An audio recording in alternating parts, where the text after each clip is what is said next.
This is great. Witam Państwo. Cześć, cześć. Czołem. Przepraszam, rozumiem troszkę, ale nie mówię bardzo po polsku. Przepraszam. Angielski jest dobrze? Mam nadzieję. Zobaczymy. We shall see. This is kind of hot. I wonder if you could turn can you turn the master volume down up there a little bit? Somebody in the sound booth? Good. This has been a great experience for me living in Poland for the last 3 years. I've lived in Krakow. I love your city. I love the people. I love Poland. Thank you. It's a great place. I go back to Seattle, where I have my office in Seattle. People say, John, what are you doing in Poland? And I say, you've never been there, have you? Yeah. Now, there's certain things that are different about Poland than in America, as you might go. We were at the end of one of our 3.5-day leadership development seminars, and a participant came up at the end. And I said, how was this for you? And he said, nieźle. And I turned to my colleague Derek. It's my first week in Poland, and I turned to my colleague Derek, and I said, what? He walked away. I said, Derek, what does that mean? And he said, not bad. And I said, not bad? Geez, 3.5 days. And he says, not. Derek said, the guy just told you that you changed his life. And I said, I said, well, why didn't he tell me? He said he did. He told you it was not bad. He said, John, this is Poland. This is Poland. So anyway, it's been a wonderful, wonderful time here. I want to talk with you about something dear to my heart, and it goes like this. How to turn your workplace, your job, into an experience of personal development. You know what a midlife crisis is, right? A midlife crisis is when you get to the top rung of your ladder and realize you leaned it against the wrong wall. Now, so I'm going to do everything I can in the next 16 minutes to help you lean your ladder against the right wall. Dobrze? Okay. Now, nieźle. Nieźle, not bad, okay. Zobaczymy. Okay. Now, some of you that are already past your midlife crisis, I have another saying for you, and that is it's never too late to become what you might have been. Okay? So here we go. Going to go fast. Where do you spend most of your awake time? What's the answer? Work. So maybe some of your students, but when I ask the question, how many of you spend 8 hours a day at work? Let's say you work, raise your hand, 8 hours a day. Okay, 9 hours a day, 10 hours a day. Come on, 11, come on, 12, see? Okay, I rest my case. You work more than you sleep. You spend more time at work awake than anywhere else in your life. So the workplace is an extremely important part of your life. Now, I ask people, I'm going to ask you, as a human being, are you a finished product or are you a work in progress? What would your answer be? Work in progress. Everybody says that. I go, okay, where do you do your progressing? Where do you do your developing? And people talk about seminars, and they talk about their religious institutions, they're reading books and so forth. And I say, what about the workplace? And they go, workplace? What's that got to do with, progressing? So this is my mission in life, really, is to help people turn the workplace into a place where they can grow and develop. In America, this is kind of the way it's seen by many people. It's like I have a life and I have work. How do these two relate to each other? Some people let's see, do I have a laser here? Does this work? Yeah, oh, cool. So some people have a life and a work, and they're trying to put them together in some equal fashion. Other people say, you know what, no, my life, I think some of the people that were up here performing are this way. I've got a life, and my work is a part of my life, but it's not my whole life. This is what I experienced in Poland. I experienced that. Yeah. I was given a talk recently in Wrocław, and a young man came up to me, and he said, my mother, he's a photographer, and he said, my mother said, why are you wasting the education that we gave you? Why don't you go get a real job? And because he said, my mother's from the older generation in Poland where the important thing is have a job. It doesn't matter what the job is. It doesn't matter if the job fits you or not. It doesn't matter if it has anything to do with what you really want to do. You've got a job, keep the job. For Pete's sake, why don't you go get a job so you'll have a job? I'll tell you in a minute why I'm going to advocate that all of you, how many of you have a job?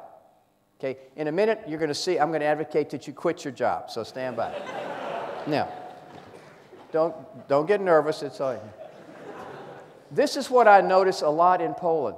People actually build a wall between their life and their workplace. My friends have told me that in the old days, your family system, your social, your friends were completely separate from work. They said you can work beside someone for years and not know really the name of their spouse or if they have children or any problems going on in their life. It's completely separate. So what I'm saying is you can't separate. How can you separate your life from your work? You are a human being in both of those places. So I've got a suggestion for you here. Oh, you can't see that. It's a really cool picture, but you can't see it. It's not what you made today when you go to work. It's not just what you made, but what are you being made into? It's not just what you produced for the company, but what is being produced in you while you're producing that for the company. Or like this, it's not just what happened today at work, but what is happening inside of you while all that stuff is happening at work. Two people go to work side by side. One person goes home at the end of the day and says, oh my God, what a disaster. The other person working right beside them goes home and says, man, I really learned a lot. This is incredible. So everyone gets the experience. Some get the lesson. My favorite quote from T.S. Eliot, I'm going to rip through some of this. I think we show up with an assignment of 3 parts. Discover who we are, express it into the world in such a way that it makes a creative difference. Now, I'm going to suggest that you turn your job, your workplace, into a classroom or a dojo. I do a little Aikido. It's like a place where you can practice being who you are. Why not? Your faculty is waiting for you every day. And the faculty are those idiots you have to work with. You know, in fact, the worst person there is your most important teacher, but that's the advanced class, okay? The curriculum is all that happens to you all day long. I know the word in Polish, but I'm not supposed to. They told me not to say it. But it's all the stuff that happens to you during the day. That's your curriculum. And you know what? There are no grades except what happens inside your body when you go home at the end of the day. That's how you measure what happens at work. And there is a final exam, but by then it's too late. A job, by the way, the word job comes from the Old English word gob, which means a lump of something. So in the old days, you took stuff from here and you moved it over here. You got paid by how many lumps or gobs you moved from here to here. So in, out, in, out. Today, in basket, out basket. In basket, out basket. All day, every day. No matter where you are, at whatever level, you take stuff in, you move it over here. You take stuff in, you move it over here. That's a job. Personally, I don't want to have a job. If that's a job, I don't want one, okay? I recommend that you not have a job, but you look for your work. What is your work? What is the work that you're here for? Work comes from the Greek word for erg, which I think, I'm going to look at my physics man here, I think is how many calories does it take to move 1 gram, 1 centimeter, if I remember my physics right, 101. Is that close enough? Yeah, nieźle. I don't know. So work got switched from erg to werk in the Old German, which then became our word work. So work is energy with a direction. It's purposeful energy. So personally, I think you should quit your job and find your work. Okay? It's very important. Seriously, very important thing to do. Now, I want to tell a story about this real quickly. I was doing an executive seminar for a woman who ran a big corporation in Seattle and her team of vice presidents. Her name was Charlotte. We'll call her Charlotte. And behind her back, they called her the Dragon Lady. Okay? So Propolsku? How do you say Dragon Lady, Propolsku? Yeah, like that. Okay. And so at this point in the seminar, she says, John, this is all sweet and wonderful, but what has this got to do with leadership and running this organization? And I said, well, okay, what would you do with your life if you didn't have to come to work every day? She said, I'd go home and play with my grandchildren. I said, okay, let's go with that. And I said, one of the vice presidents, would you come up here to the easel and take some notes? So they went up to the easel, flip chart. And I said, tell us, what is this about your grandchildren? She said, well, first of all, I have to get the house ready. What does that mean? Well, I want to make sure it's safe. I want to make sure that there's some interesting things there for them to do. I want to make sure they have enough food and things to do. And then I have to get myself ready. I got to have the right attitude. Well, what is that? Well, I got to be ready. I got to show them how much I care about them and so forth. And all this is getting written down. Okay, the kids are coming. What do? Well, I get down on my knees and greet them at the front door. On your knees? Why? Well, I want them to know, I want to meet them at their own level and so forth. What do you do during the day? Well, I just follow them around and hope they're okay, and if I get a chance to teach them something, and I'll do it, and all this is getting written down. Then she says goodbye to them at the door. Now, at the end of the story, she's kind of quiet, a little bit emotional, and I said, what's going on? And she said, well, this is very sweet, she said, but I don't see what it has to do with leadership.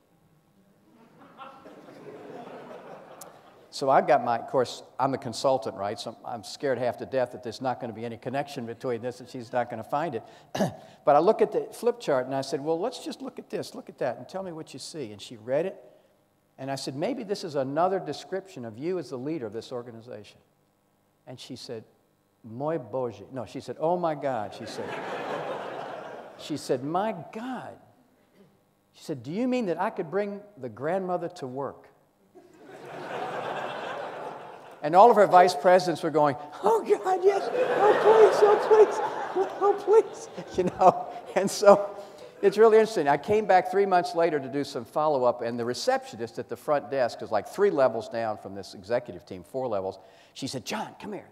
She said, Grandma's in the building. So it's great. So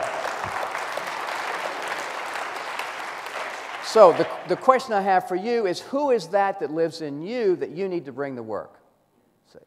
Now, we're going to go do some more. This is what I call the deferred life plan. This is the default plan that we were all taught in America. I'm convinced you were taught this here. You work really hard right now, do whatever you have to do in order to have what you need to have. Then as soon as you have enough of that, whatever it is, money or status or the trophy spouse or all the toys, whatever you need, as soon as you have enough of that, then and only then do you get to be happy, be at peace, be, relaxed, whatever it is. Now, there's only one very small problem with this formula. It doesn't work. Dlaczego? Why? Because you never have enough. If I ask you how much money do you need, what's the answer going to be? A little more than I have now. I mean, everybody says that. So you can never have enough. If you make your being happy, relaxed, or at peace contingent on anything, you'll never get there. Salespeople understand this. Salespeople understand this. They make the sale, how do they feel? Nieźle, right? No. Dobrze, bardzo dobrze, fantastycznie, zaya fajnie. Okay? Now, I've just used all the Polish vocabulary I have now. And then how long does that feeling last? Till the next phone call, And then it's gone again. This doesn't get you there. I'm proposing something extremely radical, which is to turn the whole thing around and let what you do be an expression of who you are, and then you get feedback from the world in the form of money, but who cares? Because you're starting from the place that what you're doing is an expression of who you are. Dobrze? Okay. Rozumiecie? Okay, cool. Now, I want to talk about this word right here, tov. I'm going to go back to my roots in the creation story in the book of Genesis, okay? Now, the Native American storytellers in America will always say, now, I don't know if the story happened exactly this way, but the story is true. So I'm almost positive that it didn't happen exactly this way, but the story is true. At one point it says, the Lord created the oceans and then looked and saw that it was, what? Good. Must be some Lutherans in the room here, so anyway. So that's a terrible translation for that word. The word is tov in Hebrew. Mazel tov, comes lots of tov. A better translation is the Lord created the oceans and looked and said, yes, yes, talk.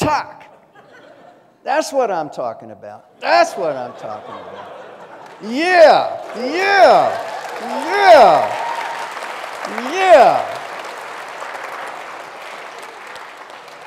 That's a piece of me out there in the world where you can see it. You want to learn something about me? Look at my ocean. That's Tove. That's Tove. My daughter, let me do it this way. Oh, you can't see my daughter Emma. Oh, that's so sad.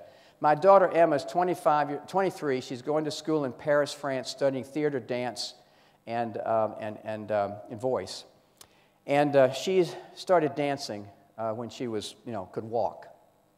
And if Emma were dancing here, she would not be dancing to impress you. She would not be dancing to get feedback. She'd be dancing because she's Emma. And Emma dances. You get Emma, you get a dancer. That's it. The other day on Skype, she said, Dad, if I break a leg and can't dance, she said, I don't know what I'm going to do. She said, this is who I am. You get Emma, you get a dancer. My son, Asa, I wonder if you get a picture of Asa. No? No, too bad. Oh, there he is. My son, Asa, is now 25, plays piano and trombone, classical jazz, and so forth. And I came in this little house that we had, a little teeny house, big grand piano, filled the whole living room. And Asa was playing this Rachmaninoff piece, okay? The whole house was shaking. Little teeny house, big grand piano. And I stood at the back door, and I just let the music just wash over me. And I stood there, and I had this insight. I could picture Asa at the piano. And then I realized that the house was not shaking with the piano. The house was not shaking with Rachmaninoff. The house was shaking with Asa. Asa was filling the house. That grand piano just sits there until Asa puts his fingers on the keyboard. That Rachmaninoff is just dots on a piece of paper until he reads it and interprets it through who he is and puts his hands on that keyboard, and then the music happens. You are in a job somewhere, a workplace somewhere, your name is in a box on an organization chart. That's just your piano. And your job assignment is just it's Rachmaninoff. It's just dots on a piece of paper until you put your hands on the keyboard and then you start to play. If you leave and another name goes in that box, the music will be different. The music is your music. It has nothing to do with the job. It's you interpreting that music into the world. So my suggestion is, when you don't know what to do, go for Tove. Go for Tove. Tove is when what you're doing is a full expression of who you are at the core of your being in such a way that it contributes to the other people around you and it is in alignment with what life or what creation needs from you. So, every day that you go to work, just ask yourself, what's the lesson here? What is this for me? Instead of saying, I wonder why this happened to me, just turn it slightly and say, I wonder why this is happening for me. I wonder how this might be happening for me. So, thank you so much for the chance to be with you. I highly recommend going for Tove. It's an extraordinary way to live. You get Emma, you get a dancer. You get me, you get this. Okay? Thank you very much.